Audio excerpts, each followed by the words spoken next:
Claire said nervously. "Oh, this is it's too much." Charlie took her hand and smiled. "Honey, since Doris clearly wants to help you, why would you refuse her offer?" "I'm not trying to be rude to Doris," Claire said quickly. "It's this is too embarrassing." Charlie took the check from Xander and placed it in Claire's hand. "Since Doris and Xander said it's free, you should just take the money. The M. Grand Group is a huge company, worth hundreds of billions. Why would they care about your rent? Besides, I'll be working with you from now on. You can't be so timid, right?"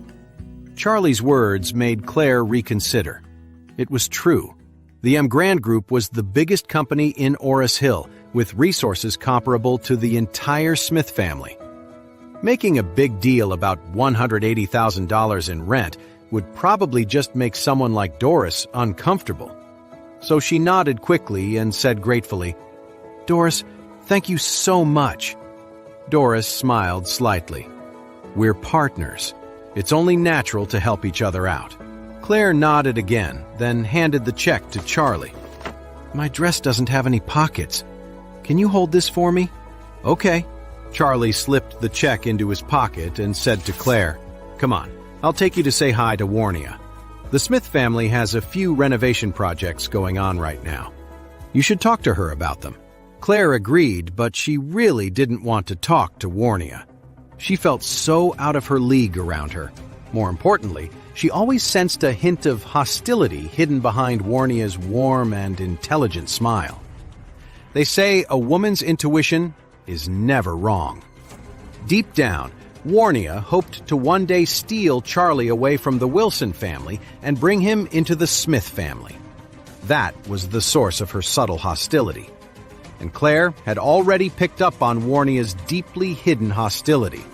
She just hadn't figured out where it was coming from yet. Just then, Claire checked the time. It was already past 10 o'clock, and her parents still hadn't arrived. She leaned over to Charlie. "Charlie, Mom and Dad aren't here yet. Can you call them and see where they are?" Charlie nodded.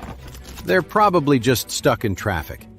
He and Claire had gotten up early to clean the office and prepare for the reception. Before leaving, they had arranged for Elaine and Claire's dad to meet them at the company before 10 o'clock for the opening ceremony. But now, more than 10 minutes had passed, and there was still no sign of them. Charlie pulled out his cell phone, and just as he was about to make a call, Claire's phone rang. She saw that it was her mother, Elaine, calling, and immediately answered. As soon as she picked up, Elaine's frantic voice came through the speaker. "Claire, there was a car accident on our way here. Your dad is injured and he's at the general hospital. Come here now." "What?"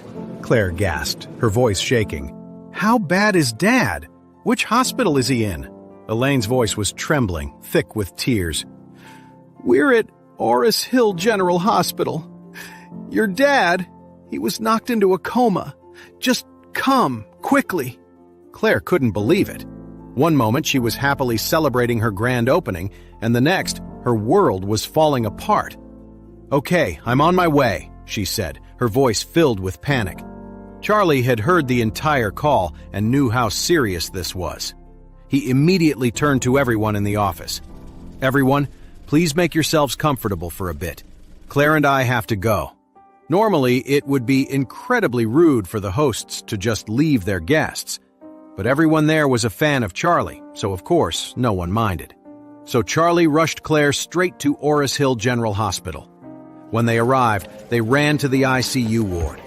Pushing the door open, Charlie immediately saw Jacob lying on the hospital bed, his eyes shut tight, completely unconscious. Elaine was sitting by the bed, her face pale and her clothes stained with blood.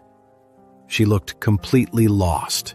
The color drained from Claire's face, and her eyes immediately welled up with tears. She rushed to her mother's side. "Mom, what happened to Dad?" Elaine's eyes were red and swollen. "Your dad and I were on our way to your opening ceremony," she sobbed. "A truck ran a red light and hit us. His condition is really bad." Claire quickly turned to a doctor who was in the room. "Doctor, how is my father?" The doctor replied, Don't worry, his life isn't in danger for the time being. Claire and Charlie both breathed a sigh of relief when they heard that Jacob was going to be okay. But then, the doctor hesitated and added, "But." Claire couldn't help but ask, "But what?" The doctor sighed. He's suffered a severe spinal injury. When he wakes up, he'll have high paraplegia. High paraplegia, he explained. It means he'll be paralyzed from the neck down. When Claire heard that her dad might be paralyzed from the neck down, her vision went dark. The room started spinning, and if Charlie hadn't been there to catch her, she would have collapsed right there on the floor. She quickly asked, "Doctor, can a spinal injury like this be cured?" The doctor shook his head. Basically, there is no cure. At least, there are no known cases in the world of a full recovery from high paraplegia. The best outcome we usually see is the patient recovering enough to be able to sit up on their own.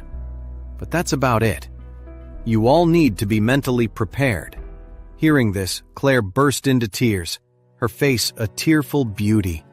Then, through her sobs, she turned to Elaine. "Mom, are you okay?" Elaine, looking pale, said, "I'm okay, but my head hurts a little. The doctor checked me out and said it's nothing serious. It was mostly your dad." The truck slammed right into his side. As she spoke, she started crying again. Charlie asked a few questions and found out that the truck that ran the red light had taken off after the crash.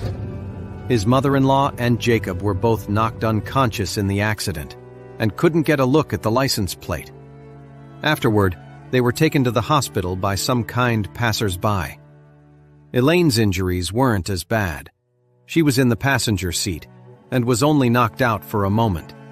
She just had some bruises and minor cuts. She woke up after arriving at the hospital. But Jacob was driving and took the brunt of the impact, so he wasn't as lucky. Charlie couldn't help but sigh. It seemed like there was no justice in the world. Jacob, sure, he liked to brag and pretended to be an expert when he wasn't, but deep down he wasn't a bad person. He was just kind of useless. And now Jacob was facing paralysis from the neck down. On the other hand, his mother-in-law was a total snob, a real shrew, a shameless woman who would do anything for status, even use her own daughter. She had no morals and no limits. And what happened to her? She was perfectly fine. Thinking about this, Charlie sighed and had a dark thought. Why couldn't it have been his mother-in-law, Elaine? Just then, the door to the ICU ward opened, and two figures walked in.